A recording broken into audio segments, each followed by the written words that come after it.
Assalamualaikum warahmatullahi wabarakatuh. Kami dari kelompok 6 akan mempresentasikan materi pembelajaran konstruktivisme dan kontekstual. Kelompok 6 terdiri dari Tiara Cikaryanti absen 21, Ana Hoirunisa absen 22, Giovanni Aryaditama absen 23, dan Agung Nugroho absen 24.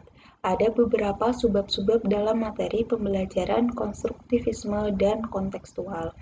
Yang pertama adalah pembelajaran konstruktivisme.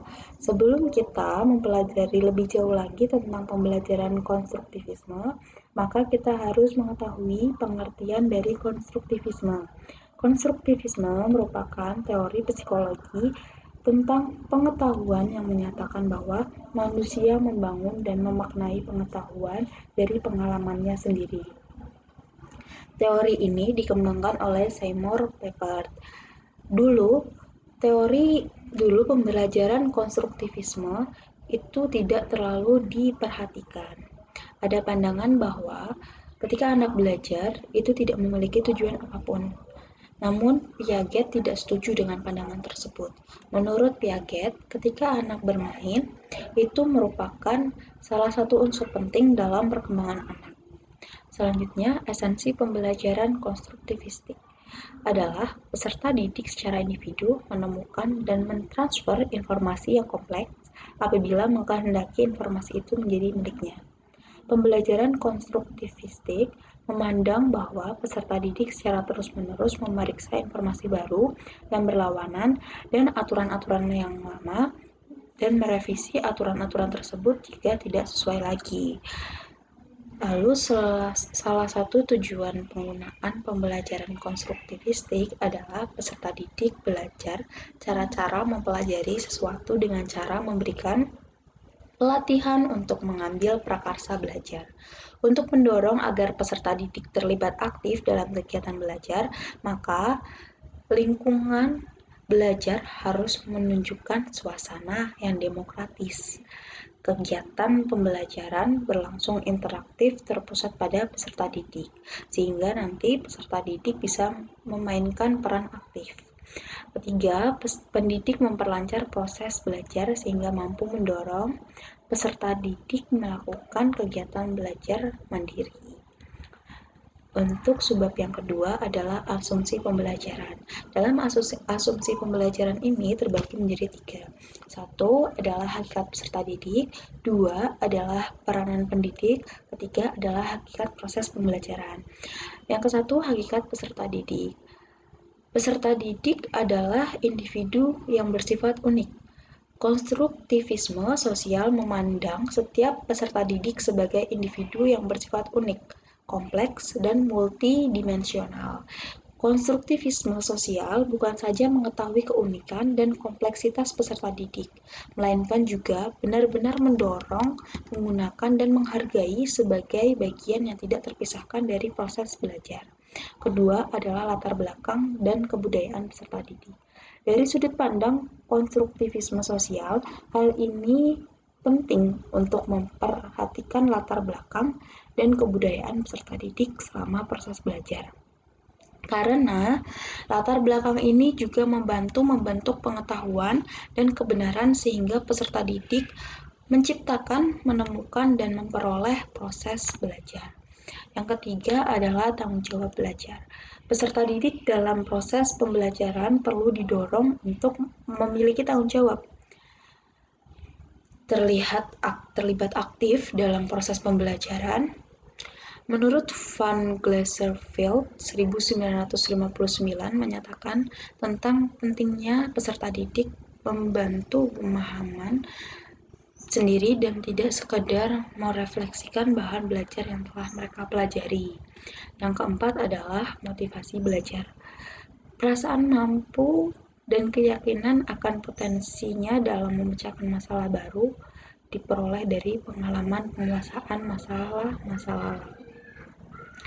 Itu merupakan pengertian dari motivasi belajar. Nah, motivasi belajar ini tergantung pada keyakinan peserta didik terhadap potensi belajarnya. Lalu, untuk asumsi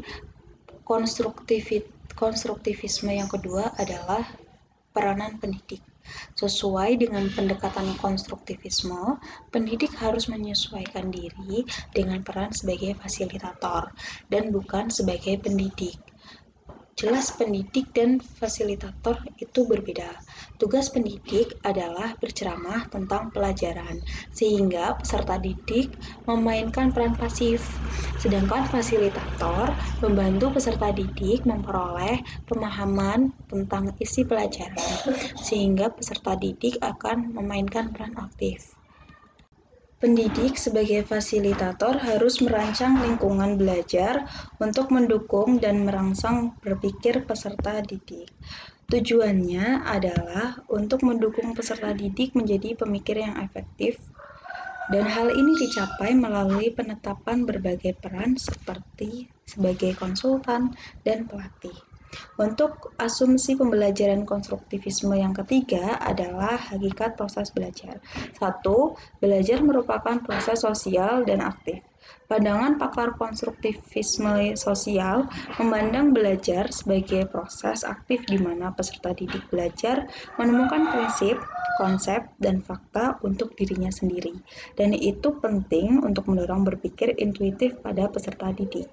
Vygotsky 1978 menyatakan pentingnya konvergensi antara unsur-unsur sosial dan praktik dalam belajar, dengan menyatakan bahwa peristiwa yang paling penting dalam perkembangan intelektual adalah apabila kegiatan percakapan dan praktik itu berkonvergensi. 2. Dinamika interaksi antara tugas, pendidik, dan peserta didik. Masalah atau tugas adalah berhadapan-hadapan antara pendidik dan peserta didik. Hal ini menciptakan interaksi yang dinamik antara tugas, pendidik, dan peserta didik. Beberapa pendekatan belajar yang dapat menjadi pelabuhan belajar interaktif adalah pembelajaran resiprokal, kolaborasi sebaya, pemagangan kognitif pembelajaran berbasis masalah, dan pendekatan lain yang melibatkan belajar bersama kolaborasi antara peserta didik. Assalamualaikum warahmatullahi wabarakatuh. Perkenalkan, nama saya Giovanni Aryaditama, NIM 530141903. Pada asumsi pembelajaran, selanjutnya ada kolaborasi antar peserta didik, kemudian ada asesmen, dan yang terakhir ada pemilihan cakupan dan urutan pembelajaran. Kolaborasi terbagi menjadi dua, yaitu belajar sambil mengajar dan pentingnya konteks. Belajar sambil mengajar, peserta didik dengan perbedaan keterampilan dan latar belakang hendaknya berkolaborasi dalam melaksanakan tugas dan diskusi dalam rangka memperoleh pemahaman tentang kebenaran. Model konstruktivisme sosial menekankan pentingnya kolaborasi di antara peserta didik dan berbeda-beda dengan pendekatan pembelajaran tradisional yang bersifat kompetitif. Vygotsky menyatakan bahwa implikasi penting pada kolaborasi sebaya adalah zone of proximity development dalam jarak antara tingkat perkembangan aktual sebagaimana yang ditentukan oleh penyelesaian masalah secara mandiri dengan tingkat perkembangan potensial sebagaimana ditentukan melalui pemecahan masalah di bawah bimbingan orang dewasa dan bahan berkolaborasi dengan peserta didik lainnya. Yang kedua ada pentingnya konteks. Paradigma konstruktivisme sosial memandang konteks yang menjadikan belajar sebagai pusat belajar. Pengetahuan yang tidak sesuai dengan konteks tidak memberikan keterampilan kepada peserta didik untuk menerapkan pemahamannya pada tugas-tugas yang bersifat autentik. Selanjutnya ada asesmen.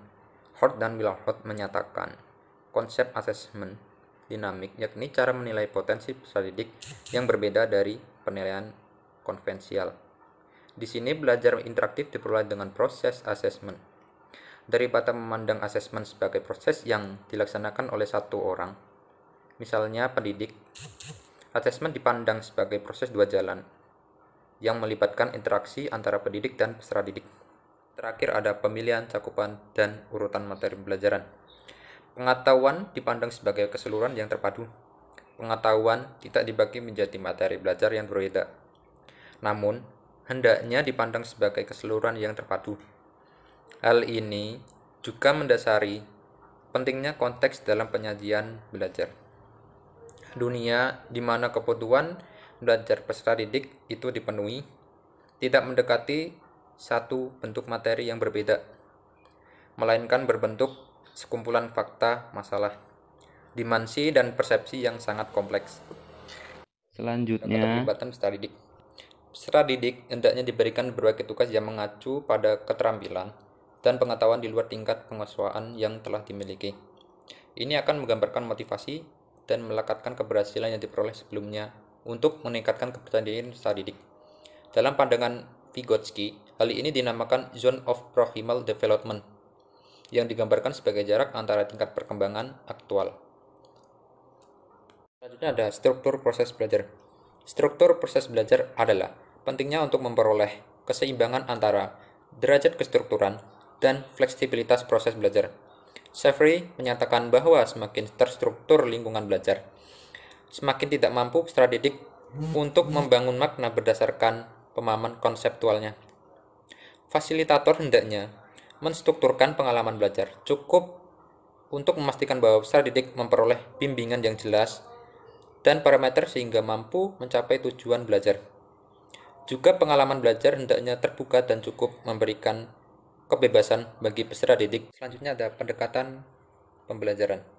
Pendekatan konstruktivisme menekankan pembelajaran dari atas ke bawah atau top-down instruction dan bukan dari bawah ke atas atau bottom instruction.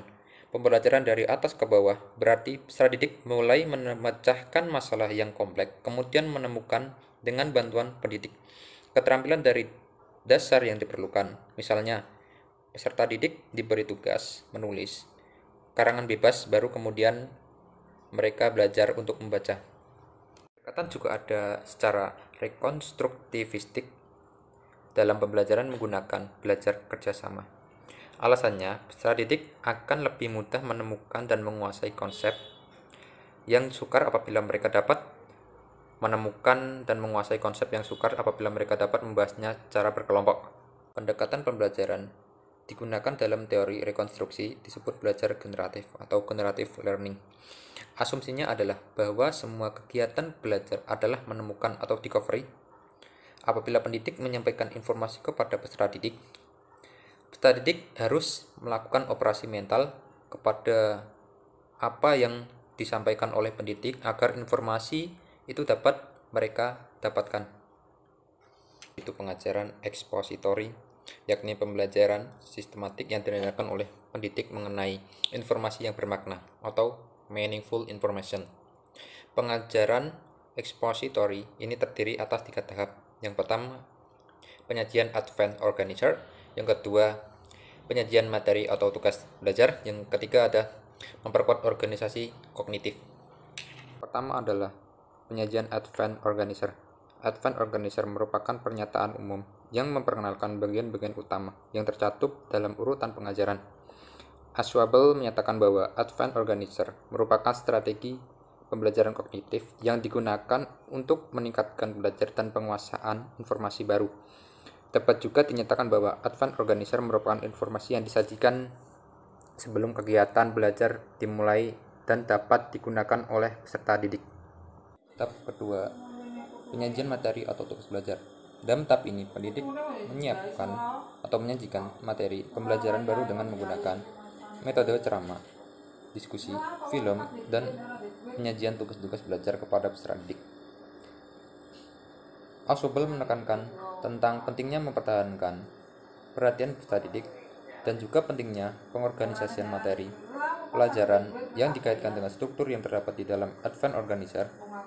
Dia menyarankan suatu proses disebut dengan differential progressive, di mana pembelajaran berlangsung secara spesifik atau tahap demi tahap, dimulai dari konsep umum menuju kepada informasi, contoh-contoh ilustratif, dan membandingkan antara konsep lama dengan konsep yang baru. Ketiga adalah memperkuat organisasi kognitif. Dalam tahap ketiga, Ashwabel menyarankan bahwa pendidik mencoba mengingatkan informasi baru ke dalam struktur yang telah direncanakan di dalam permulaan pelajaran, dengan cara mengingatkan peserta didik bahwa rincian yang bersifat spesifik itu berkaitan dengan gambaran informasi yang bersifat umum.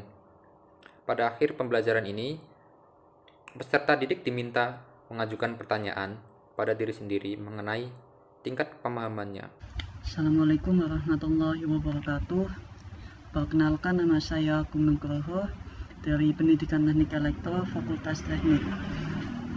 Saya akan melanjutkan materi tentang pembelajaran konstekstual. Pembelajaran konstekstual merupakan konsep belajar mengajar yang membantu pendidik menghubungkan isi materi pembelajaran dengan situasi dunia nyata. Johnson pada 2007 menyatakan bahwa pembelajaran konstekstual merupakan proses pendidikan yang bertujuan untuk menolong peserta didik melihat makna akademik dihubungkan dengan kehidupan keseharian mereka. Contohnya yaitu keadaan pribadi, sosial, ataupun budaya mereka. Yang kedua yaitu ada landasan pemikiran. Ada 4 hal dalam landasan pemikiran, yaitu yang pertama proses belajar. Dalam proses belajar ada beberapa hal, yaitu yang pertama ada 2 insan yang berkaitan secara langsung, yaitu seorang guru dan juga siswa atau peserta didik. Yang kedua yaitu ada transfer belajar. Dalam transfer belajar ini dilakukan oleh pendidik menyalurkan ilmu, teori, dan juga keterampilannya kepada peserta didik. Diharapkan peserta didik ini dapat mengembangkan setiap teori dan keterampilan yang sudah diberikan oleh tenaga pendidik. Yang ketiga yaitu peserta didik. Nah, alangkah baiknya peserta didik ini mengetahui tentang dirinya sendiri. Contohnya yaitu bagaimana tentang kondisi dirinya, kecerdasan apa yang ia miliki, terus bakat apa yang ia miliki, terus minat apa yang ia miliki, dan apa sih cita-cita atau tujuan mereka nantinya. Nah, akan tetapi ini peserta didik jarang mengetahuinya. Nah, ini bisa dibantu dengan lingkungan belajarnya. Nah, ada orang dewasa seperti guru, orang tua, atau yang lainnya yang dapat membantu memfasilitasi kegiatan mereka. Yang selanjutnya yaitu ada karakteristik pembelajaran konstekstual. Yang pertama yaitu ada proses pembelajaran. Nah, dalam proses pembelajaran ini umumnya akan dilakukan oleh pendidik kepada peserta didik. Contohnya seperti ini. Dalam disiplin ilmu matematika membahas tentang Pythagoras. Nah, Pythagoras ini bentuknya segitiga seperti ini, dan ada angka pasti yaitu misal 3, 4, 5. Nah, pendidik ini akan mengilustrasikannya seperti ini. Ada seorang peserta didik yang melakukan perjalanan dari kota Tegal misalnya ke kota Pekalongan. Nah, ada 2 jalur juga yang bisa ditempuh oleh peserta didik ini, yaitu satu jalur Pantura dan juga yang kedua yaitu jalur selatan. Jika peserta didik ini melakukan perjalanan melewati jalur Pantura, ini akan menempuh jarak sekitar 7 km. Nah, jika melewati jalur selatan, ini hanya akan menempuh jarak sekitar 5 km atau sering disebut jalan pintasnya. Nah, kurang lebih seperti itu. Yang kedua yaitu ada tujuan pembelajaran. Tujuan pembelajaran ini yang pertama yaitu mengetahui tentang standar disiplin pengetahuan. Yang kedua, paham tentang pengetahuan dan keterampilannya. Yang ketiga, peserta didik itu dapat berpikir kritis atau critical thinking. Yang keempat, dapat pemecahan masalah atau problem solving. Yang kelima yaitu ada make decision atau pembuatan keputusan. Yang ketiga yaitu ada pengalaman belajar. Contohnya seperti ini ya. Ada seorang siswa yang belajar tentang ilmu akustik. Nah, ilmu akustik ini mempelajari tentang bagaimana suara atau resonansi. Nah, misal ya, ada peserta didik yang berkunjung ke sebuah industri atau sebuah pabrik. Umumnya sebuah pabrik itu memiliki tingkat kebisingan yaitu 70 desibel. Nah, akan tetapi selanjutnya perjalanan dari pabrik ini, peserta didik ini melanjutkan perjalanan ke sebuah desa yang terpencil dan juga sunyi yang hanya memiliki tingkat kebisingan yaitu 50 desibel. Nah, ini peserta didik ini akan merasakan bahwa betapa beda jauhnya tingkat kebisingan antara di industri dan juga desa yang terpencil, yang sunyi itu. Yang keempat, ada integrasi pendidikan antara akademik dan juga karir. Nah, di sini jika peserta didik itu expert atau bisa dikatakan baik dalam akademiknya, nah ini akan juga berkelanjutan pada karirnya. Ada lokal-lokal tertentu yang membutuhkan, nah peserta didik ini dapat memasukinya. Mungkin cukup sekian presentasi dari saya, nanti akan dilanjutkan oleh teman saya. Terima kasih. Saya Tiara Cika akan melanjutkan pembahasannya. Selanjutnya nomor 4 ada komponen pembelajaran kontekstual. Untuk yang pertama ada konstruktivisme. Peserta didik membangun sendiri pengetahuan melalui keterlibatan aktif dalam proses belajar mengajar.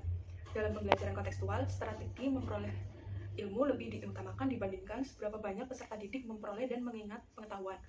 Untuk itu, tugas pendidik adalah memfasilitasi proses tersebut dengan menjadikan pengetahuan bermakna dan relevan bagi peserta didik, memberikan kesempatan peserta didik untuk menumbuhkan dan menerapkan idenya sendiri, dan yang terakhir, menyarankan peserta didik agar menerapkan strategi belajar mereka sendiri-sendiri.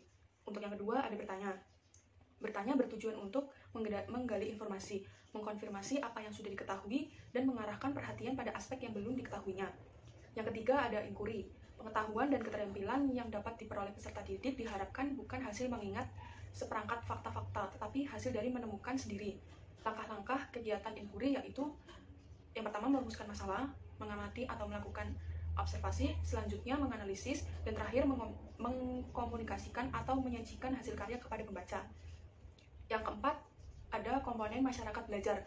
Konsep ini menyarankan kita agar hasil pembelajaran diperoleh dari kerjasama dengan orang lain, atau sharing dari teman, antar kelompok, dan antar yang tahu ke yang belum tahu. Konsep masyarakat belajar yaitu komunikasi dua arah.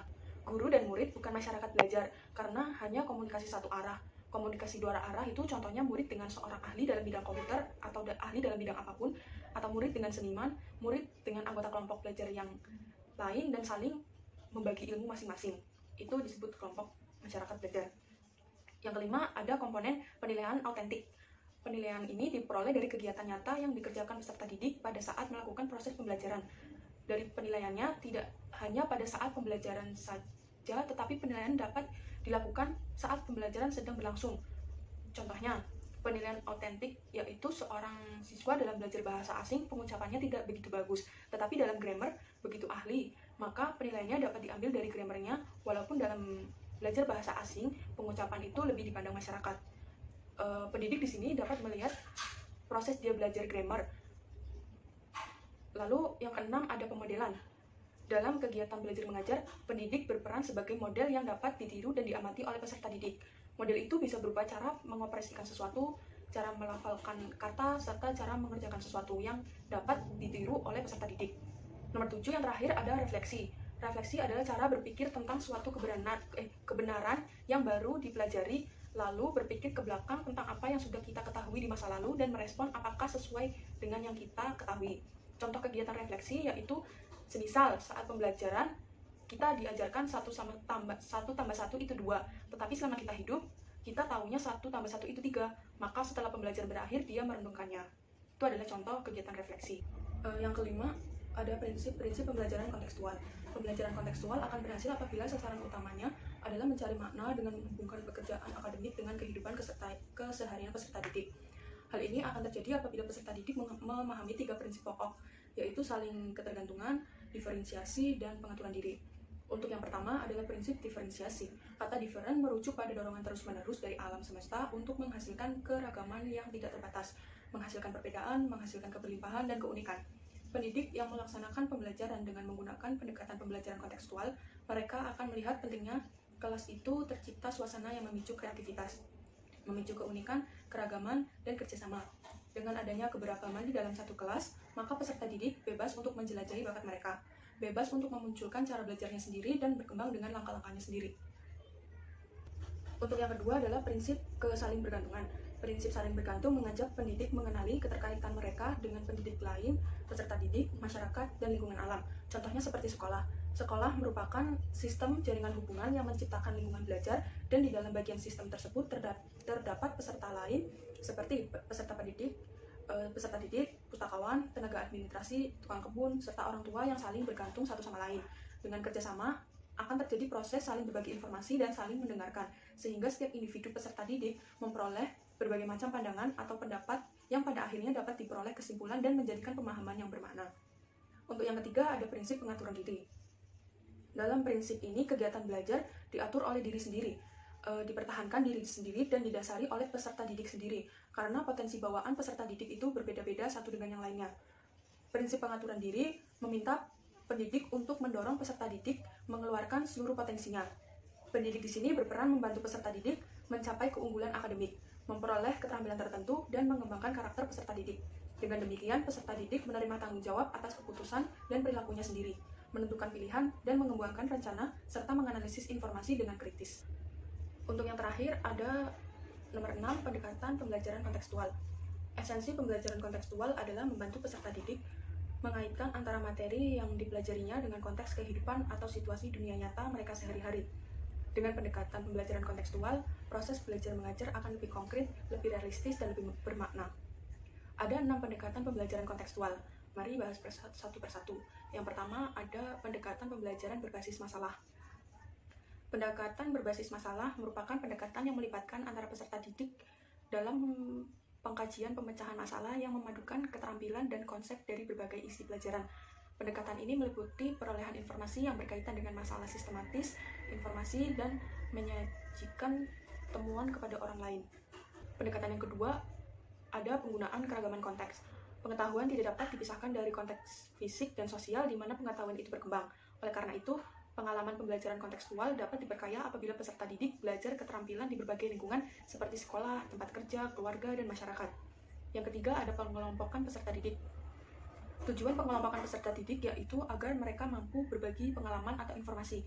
Oleh karena itu, dalam pengelompokan peserta didik, anggota-anggotanya berasal dari berbagai macam konteks belakang, berbagai perbedaan, kebiasaan, serta kemampuan. Kolaborasi tim dalam kelompok serta kegiatan kelompok belajar dapat membuat peserta didik belajar saling menghormati keragaman, memiliki sudut pandang yang lebih luas, dan membangun keterampilan hubungan interpersonal, serta dapat mendorong semangat belajar dan menambah kompleksitas dalam pengalaman belajar. Selanjutnya, yang keempat, ada pendukung belajar peserta didik mengatur diri sendiri. Dalam pembelajaran kontekstual diharapkan dapat mendorong peserta didik menjadi pembelajar sepanjang hayat. Dalam hal ini, mereka mampu mencari, menganalisis, dan menggunakan informasi dengan sedikit atau tanpa bantuan dari orang lain. Yang kelima, yaitu pembentukan kelompok belajar saling bergantung. Kelompok belajar atau komunitas belajar yang dibangun di sekolah atau di tempat kerja dimaksudkan untuk berbagi pengetahuan, terfokus pada tujuan, dan memberikan peluang kepada peserta didik untuk saling membelajarkan. Apabila komunitas belajar itu dibangun di sekolah, peran guru hendaknya sebagai fasilitator ataupun sebagai pembimbing belajar. Peserta didik akan dipengaruhi dan akan memberikan kontribusi terhadap pengetahuan dan kebergantungan kepada percayaan orang lain dalam suatu kelompok. Yang terakhir, yang keenam, yaitu menggunakan asesmen autentik. Kegiatan pembelajaran kontekstual dimaksudkan untuk membangun pengetahuan dan keterampilan secara bermakna dengan melibatkan peserta didik dalam kehidupan nyata atau konteks yang autentik. Asesmen autentik menunjukkan bahwa belajar terjadi dan terpadu dengan proses belajar mengajar, serta memberikan kesempatan dan arahan perbaikan kepada peserta didik. Asesmen autentik hendaknya digunakan untuk memantau kemajuan peserta didik dan memberikan informasi.